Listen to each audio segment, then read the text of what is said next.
Tell us your name and where you're from and name your store. I'm Kevin Cotter. I'm with New Earth Market in Yuba City, California.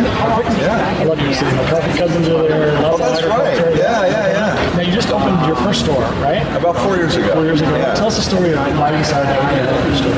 Well, it kind of started back, my daughter got sick, or she was sick, really from the day she was born. She had this asthmatic cough, this white cough that was like a 24-hour-a-day, 7-day-a-week cough. And we're like, okay, so we started the asthma treatments, right, with the Singular, and we were doing inhalers, and we ended up doing a steroid at some point when she was about 4 or 5 years old, just to stop that cough. She was missing a ton of school, and it's like we're just trying to help make her feel better. She wasn't sleeping, she was exhausted all the time, and I just at one point figured something's causing this. It's not just she has this cough. What is causing this cough? So we went up and down the West Coast, went to several different doctors, and we stumbled upon this one doctor, and it was the most amazing interview. It wasn't like a typical office. She'd go in, and he sat in his office, and we looked at her, and blonde hair, blue-eyed, and we started asking questions like, what's she crave? What's she fear? Tell us what's in her environment. Let's talk about that. And he goes, I think I know what's wrong with you. And it's like, okay. So he said, pull off dairy.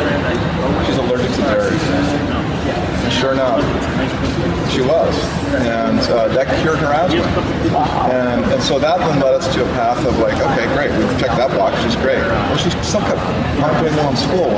And we figured out after some allergy testing that she was allergic to wheat. So she's got a wheat allergy and a dairy allergy. Me too. So you call it a pain in the ass. Yeah. A pita. So she was really the catalyst for this because we had to drive, really an hour away to find the food options that would fit in her box of dietary choices. And I just had this idea. We went on vacation in North Carolina and went to a really cool grocery store called Green Light Grocery. Whole Foods now owns it now. And just fell in love with the layout of it and came home and I emailed a bunch of buddies of mine like 4 in the morning since I couldn't sleep. I'm like, people have been talking about Trader Joe's in our town. No, they won't come. I'm like, we need to take it better than that. We need to be more natural. So I emailed my buddies at 4 in the morning and the response was, hey, let's bring a natural food for you too. And the response was, are you high? And then that morphed into, can I double my investment? Because they saw my passion and they saw that this had a real chance of making it. So we, honestly, my daughter Jordan was really the catalyst for this whole project. And as it turns out, guess who's dairy intolerant besides her? Me. And I would get these chronic sore throats. I would get horribly sick several times a year, and I never knew. I was the guy, I'm in the trucking business. I had fast food wrappers on the floorboard of my car. I'm not from this business at all. So it's like I made a complete right turn, and I've never looked back. It's been the best thing, and it's the really good thing is for our community. Is like I talk about this a lot when I do talks. We have 20 fast food restaurants within 1 mile of our store location, which really, I think, historically have spoken poorly of our community and what our offerings are. But that we've kind of like, especially right in the heart of the agriculture. I mean, Yuba City is in the middle of some amazing agriculture. Yeah, right? That's the irony, right? Totally. I mean, we're in this bread basket. We got them all right around us, and so for us, to be able to bring the store and make it work, it was scary. The first couple of years were really scary. We opened in 2011, and we had the wrong product mix, and we were a little too granola for the town. And since we've changed that, we've become an experienced team. It's one of the most beautiful stores I've seen. So you guys built from the ground up and built an amazingly beautiful store. Do you have a website people can check out? We do, yeah, newearthmarket.com. Yeah, you should check out the website because it's just the way the layout and the colors, it's very warm, it's very inviting. The signage is very well done. So you did a really good job with your first store. Did you learn some lessons? Because I know you're working on a second one. What lessons are you going to apply from the first store to the second? Yeah, so we really didn't try to reinvent the wheel. I tried to surround myself with some really good people that have done this before, and we certainly did that. So for this store, we're utilizing those relationships and nurturing them, and I found out that I used to be a control freak early when I was younger, and I've learned as I've gotten older, it's like, okay, I need to give people the autonomy to do things and make decisions, and I've done that with my staff, and I've really done it with our contractors. It's really helped us to kind of have a unique building in that way.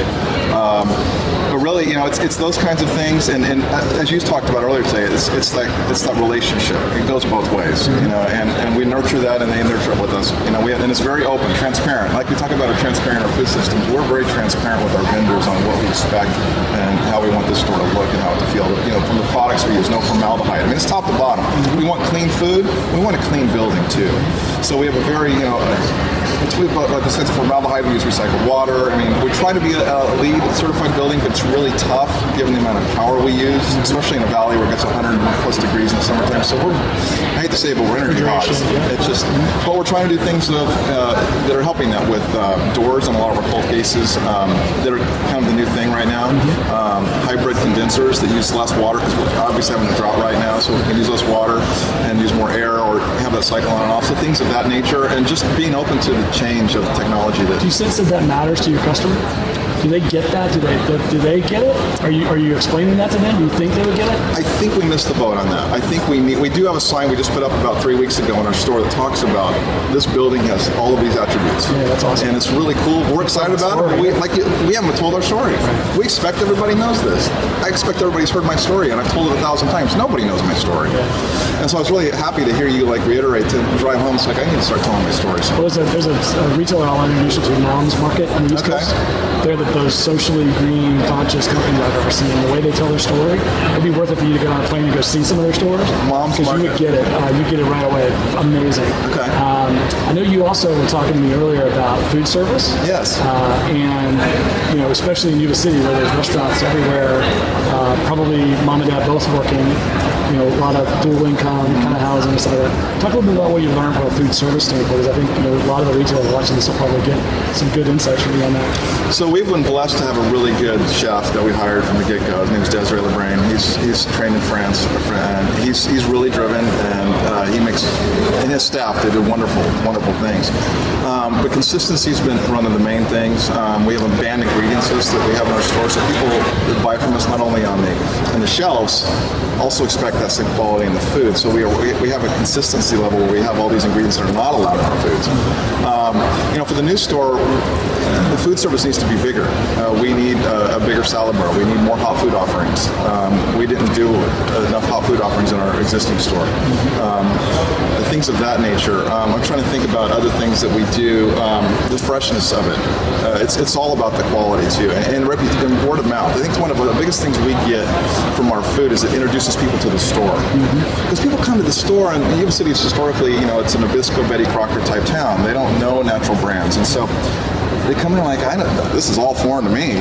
So what they do is they'll try food out of the deli case, and that'll introduce them to the foods in the rest of the store. So it's kind of a symbiotic relationship with the food service in the rest of the store. And we have a community room, which we'll do cooking classes in, and we'll do demos for Haba, for instance, or we'll have catered events, and we'll cater our food there. And people are like, where did this food come from? It's fantastic. That's a great idea. Catering events for your community is huge. And so then they make the connection. It's like, hey, this same food you can make it at home, or you can come in here and get it every day. So it's just introducing people to it. It's not scary. It's not gonna, you're not gonna grow 30 or something. It's really, it's the right food to be eating. Which, to me, when I hear the word conventional, it drives me crazy because we should be the conventional. This should be the conventional mindset. It's like, it's the kind of opposite in my mind. But yeah. Do you really want a $1 hamburger? Yeah. Question I always ask: $1 hamburger? Are you sure? I know your staff. In fact, I'm pretty sure there's a Facebook post somewhere of me and one of your staff members doing the hula dance. Oh, that's guaranteed. Yeah. So you hire really passionate people, and I've heard you mention passion twice now, the chef and the construction folks that you work with. What's it take to attract passionate people? Is there something we need to consider in that? You know what I mean? It's like, what do you give them that makes them, what do you give the chef, which is just a French-trained chef, what do you give him that makes him want to work there and pour that passion into that amazing food? I stay out of his way. Yeah, that's a big part of it. Honestly, there's an energy, though, that attracts those people, you know what I mean? And I'm trying to figure out if there's a tactical way to do that, because I think a lot of the retailers that are watching are trying to get staff, and trying to keep their staff happy, there's turnover, and I see retailers that do it really well, and I'm not sure if there's a magic, formula, but if there was, it'd be kind of cool to boil it down, you know what I mean? Yeah, I don't know if we have certainly all those issues that other people have with turnover and different things, and retaining the right people, but the people leading it are just incredibly passionate about what they do. And I was kind of tongue-in-cheek about getting out of the way, but I really do give them a ton of autonomy. Just, make this yours. Do what you want with it. And we all sit down, and that's one thing we do every week, is we have a meeting with all of our department heads. It's a set meeting every Wednesday. And we talk about what's going on, what's working, what's not working, and they all know. It took them a while to get to know this, but tell me if I'm wrong. Tell me to go pound sand.